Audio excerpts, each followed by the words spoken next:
Wow. Thank you for that warm welcome. This is such an honor and a privilege for me to be here with a bunch of union brothers and sisters. Make no mistake, it doesn't matter what number, what local, where you're from. We are all connected. And you guys are talking about education. I went back to school. I'm 49 years old. I'm still enrolled and working on my second master's degree. Not that I want to leave the labor movement, but I want to make sure I know what I know, right? And better myself. And that's extremely important. So please take advantage of the school if you can. It's free. That's why I go, because it's free and you can grow yourself. So there's a couple of things, right? The Lordstown story. Anybody here has heard kind of about what happened out there? Yep. General Motors came in and announced that they were unallocating our product, putting our people on the street. Very frustrating seeing that the corporation is now making billions of dollars, record profits, stronger than they've ever been, and they're putting people on the street. And make no mistake, this isn't just about our union members. This is about a community that's left behind, about the barber shop, the guy who owned a grocery store, the people that work in the schools, the police officers, and all the people in those communities are going to be suffering now. Not only are there tax dollars coming in, they're going to try and put these initiatives on the ballot to pull money out of taxpayers because corporations are more worried about profit. They're more worried about shareholders, hedge funds. GM had $10 billion in stock buybacks in the last few years, but we're unwilling to invest $100 million into a plant to keep people working and a community surviving. So, very frustrating. I haven't given up. What I did was I kind of created this Drive It Home campaign. I didn't invent it, right? This was something that happened 20 years prior, the Bring It Home campaign, and it was somewhat successful. This time around, I can't say it's been a complete success, but it didn't stop me from trying, and it's never going to stop me from trying, right? In fact, most of the time when you set out to do something, you fail. And we all fail, right? But it's those failures that make our successes more important. So please, you can never give up on what you believe in. I wanted to share that and make sure you knew that I'm still not giving up. In fact, when we brought Republicans and Democrats together, when I sat down with the Youngstown Warren Regional Chamber, business and labor, right? These aren't popular things. I didn't vote for a lot of these people that I reached out to, but we had that conversation. And it looks like at this point, something may be coming there. They're not going to be $30 an hour jobs with health care and benefits, right? We know that. But we do want to get something in that building for the community, for my neighbors, for the family, and for the people that work there. And we're going to do that. So the point is this: never give up, persevere, fight for what you believe in. And my mom told me many times as I was growing up, if you see an injustice and you walk by, you're just as guilty as the person creating that injustice. That if you see something and you believe something isn't right, you need to stand up and you need to fight for that, or you're just as guilty as the person doing it. So stand up and fight for what you believe in. Never give that up. The other thing I want to talk a little bit is about leadership.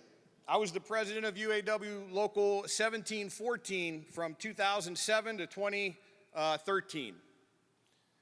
I ran because a local union president, and I'll back up just a second. My father was a supervisor. He was a manager, the boss man. The union and the boss man don't always get along, right? We know this. But my dad was smart, and he told me, whatever you do, when I got my bachelor's degree, he said, what are you going to do, kid? And I said, I don't know, Dad. Driving a fork truck.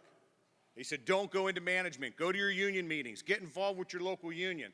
They will help protect you. They will support you.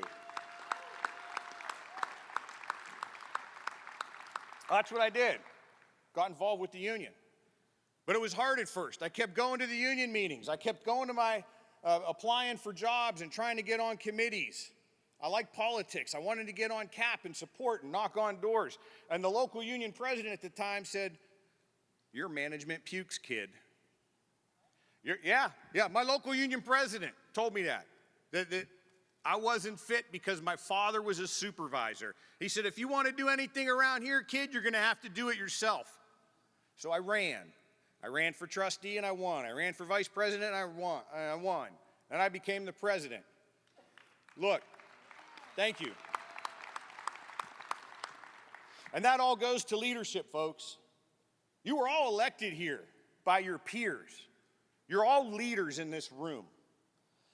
You know, my master's degree that I got at Geneva College, I didn't get a better job. I didn't leave my company. I didn't make any more money. But I learned a little bit. I learned a little bit about leadership, that managers and leaders are different, and that good leaders raise other people up. They educate their members. They give them the opportunities to be better and stronger people.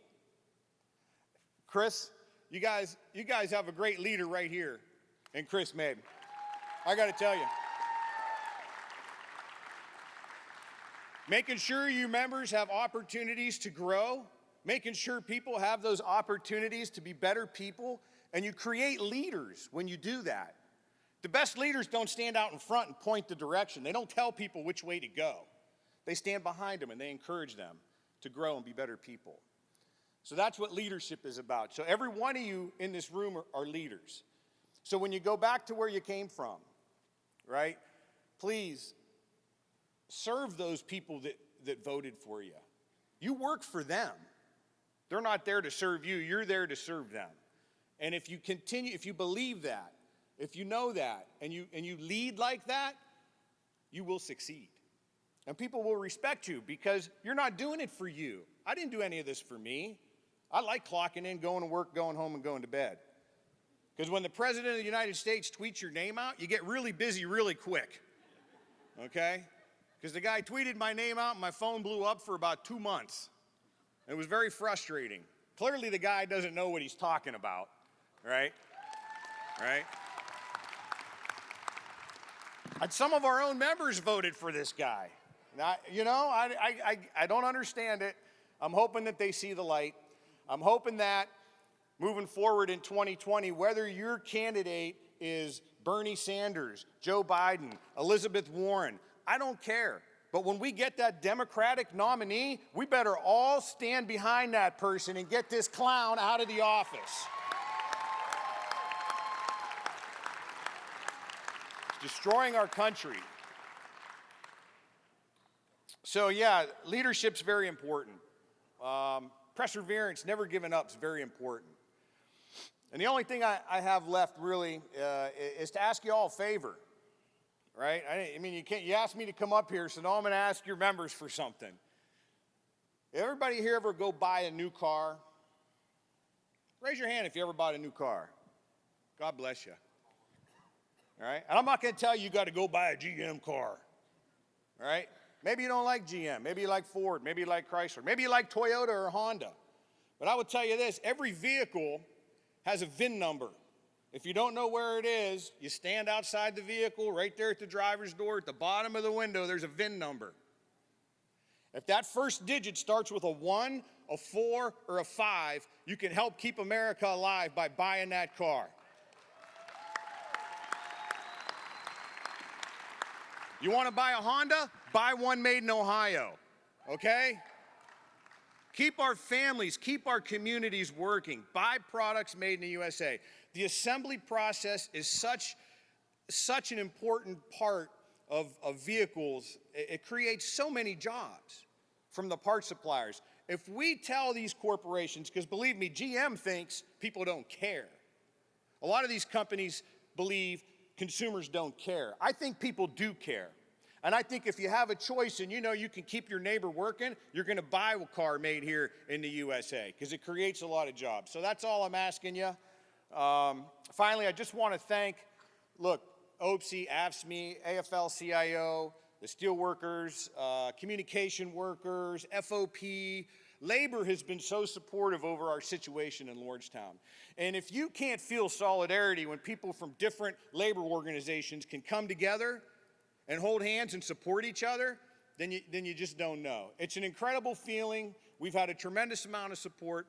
I'm never going to give up. on believing what I believe. I hope you never give up, and I hope you all go home and lead by example and be servant leaders, and God bless you all. Thank you.